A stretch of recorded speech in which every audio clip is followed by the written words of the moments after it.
Kevin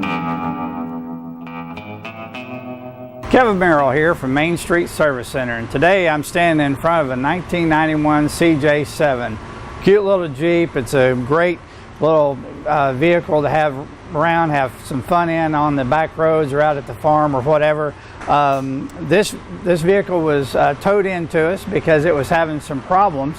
The customer had just within the last 6 months had the engine rebuilt, had a lot of work done on it and stuff like that, but it just wasn't doing right. It just wasn't, it was leaking a lot of fluids, and he just wasn't happy with it, and so he brought it to us to have us take a look at it.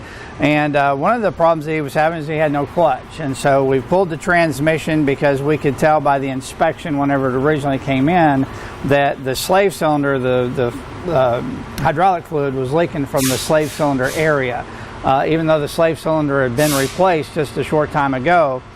So we went ahead and pulled the transmission down, and sure enough, the slave cylinder that had been installed was leaking. Now, whether that's because of a defective part or whether it was because it was installed incorrectly, we were not able to detect at this time, but here and there it still needed another slave cylinder. So you can see, in order to do this project, we pulled the transmission out. This is the transmission sitting right here, and then the transfer case is sitting right behind it. And fortunately, on this particular vehicle, we were able to pull all of them out as one unit. You can see it's a fairly large piece. However, a lot of times when we're pulling a transmission out, everything's a transmission, right? So on your Jeep, it's just a little bit smaller component, so it makes it a little bit easier to work on. And this is the drive shaft right here that actually runs the front wheels whenever everything is all hooked up. But anyway, one of the other things is the customer said, hey, I've got an oil leak. Come to find out that the person that installed it, whenever they tightened up the starter, had taken a ground bolt, a little eyelet, and tightened it up so tight that it wound up turning and running into the oil filter and actually putting a hole in the side of the oil filter. So he's very fortunate the engine that he just had rebuilt doesn't need to be rebuilt again because of running out of oil. And then it just needed a few other maintenance things. For instance, shocks and things like that. It needed drivability issue, not running quite right, so we're checking the timing and things like that. But you know, the reason that our customer had taken it to this person originally was because of price.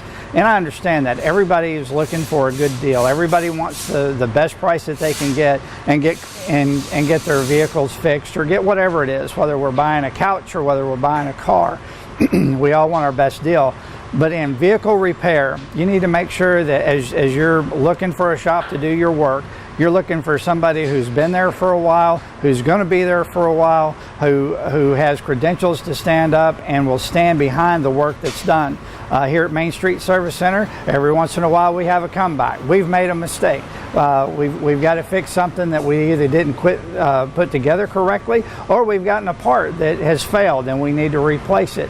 But we're here to do that. We've been in business now going on 26 years, and we stand behind the work that we do.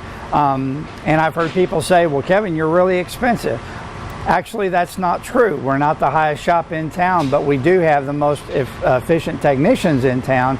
Our technicians go to school on a regular basis. We have almost identical equipment that the dealerships have. We have a nationwide warranty on the work that we do. We have automatically, whenever we do work, it comes with roadside assistance. So if you do get out there, get away from home, and you do have a problem, we've got you backed up.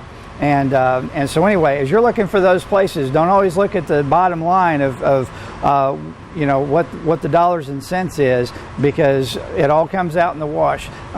This gentleman's into a lot of money, as you can see, by doing a lot of work that should have already been done, and now he's having to do it twice.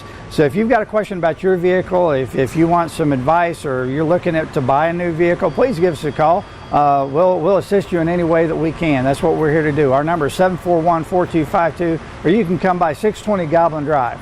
Have a good day.